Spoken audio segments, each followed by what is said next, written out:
Welcome to a Calvinian architecture. This morning is the last story, verse 3 of octave number 7, chapter number 8, the Khan's Atlas.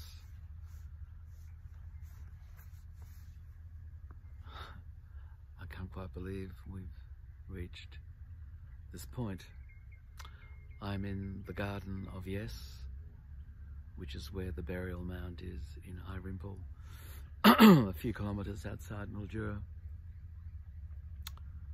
Ross Lakes and Helen Vivian's beautiful creation, and I'm very close to the mound where most of my belongings are buried, including my father's car and my car and my many precious objects from the past, all buried there.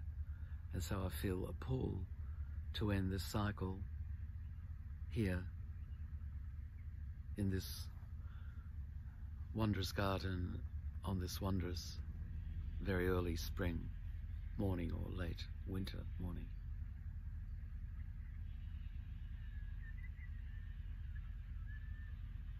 Verse 3.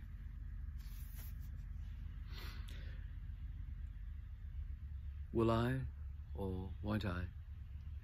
I have the number in front of me courtesy of my friends in Venice, and as much as for any reason I better do this for them, otherwise all their efforts, all their investigations will have been for nothing. I have the receiver in my left hand, and resting on my left elbow, it's raised, ready to bring to my ear. The index finger of my right hand is touching the 0 button, ready to dial 0011 for international calls. So, will I or won't I? The name of the woman I need to speak to is right here. I put it down by the rubber. Isn't it funny? It's just by the rubber from Corso Garibaldi. Anyway, so I must remember all the right things to say. They've already made inquiries, Lillo and Elisabetta. They've got this thing down the track a bit. They've managed to find out through friends of friends that it's only 150 million lire, which is about $120,000. And if she asks, who are you? I'll tell her my name calmly. And then if she says, why in the hell are you calling from Australia to buy this hovel, this old rundown shack with falling roof trusses and missing tiles and cracked exterior, and opposite, of all things, opposite the Jehovah's Witnesses temple, which used to be a cinema. I'm sure you didn't know that, and it makes no money to speak of because we can only let out one single room upstairs, now leased to some tattoo artists who call themselves Black Blood. Isn't that funny? Anyway, why? Why are you calling us from so far to conclude this, let me tell you in confidence, this really not very profitable deal? I'll just say, Signora, I was born there. I was born in that room. I slept in that bed. I was born in for 10 years. In that room. My grandfather died in that room. We all lived in that room. My parents' wedding night was consummated in that room. And then? What will she say then? But why do I want to return there anyway?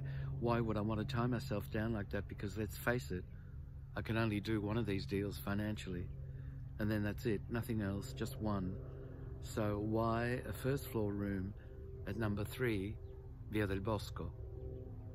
Why not the attic as well? Why not the whole house? How much would they want for that? I must tell you that in 1991, when I travelled from New York to see the house again, the front door was wide open, so I just went in. I crept upstairs, and through the door to my room, I went to the attic, and the attic door was ajar. My parents had told me I'd been conceived in the attic. One September full moon, my father had put 3 or 4 carnations in a vase up there and had taken up some wine, and then invited my mother to join him. He tells me that afterwards he lifted up the skylight to reveal the moon rising full over the 1946 September roofs of a city still reeling from the aftershock of the war.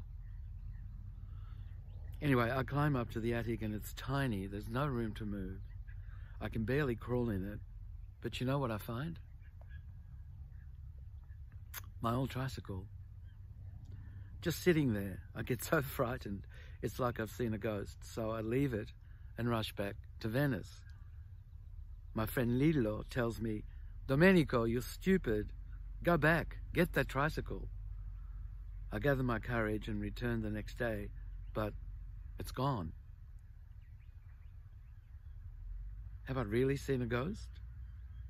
It turns out that after I mentioned finding it to the tailor downstairs, he relayed this to a key cutter who also was renting a room in the house.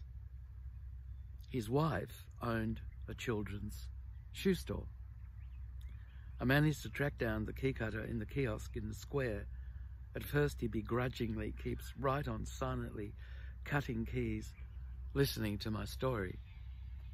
Finally, intrigued by my irrepressible euphoria at having found the tricycle, he takes me to his room and there it is.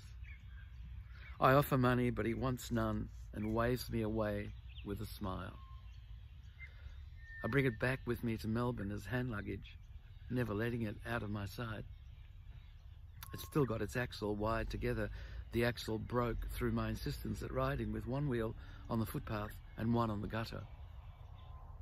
My father had then fixed it with a broom handle and thick wire. When I called him in the middle of the night to help me work out whether this was my tricycle or whether I was just dreaming, he described the patch-up job perfectly, as though he'd done it yesterday. Just then, as I'm thinking that maybe it's worth trying to get the whole house, there's a knock on the door, or at least I think I've heard one, and a swallow suddenly darts past my open back door. Or at least I think I see one. And so naturally I put the phone down, red hot by now, and I walk to the front door just to check if there's anybody there. I open the door and step out into the lane. No one. There's absolutely no one. Nobody there.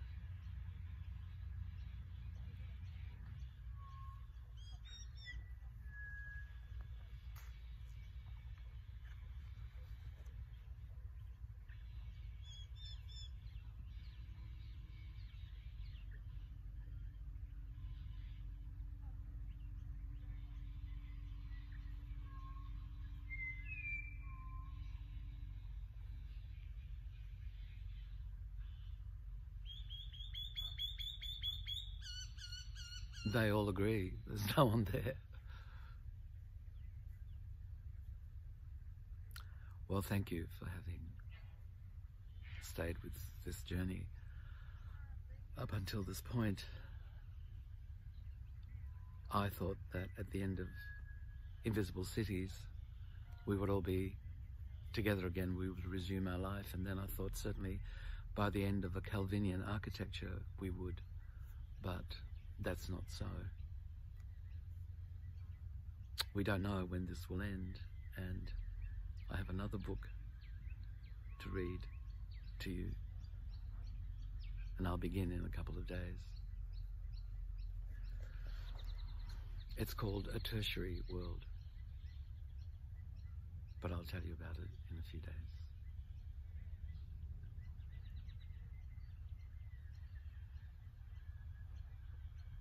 So much to say, but nothing to say. I hope you have a pleasant afternoon. Until the first story of the next journey.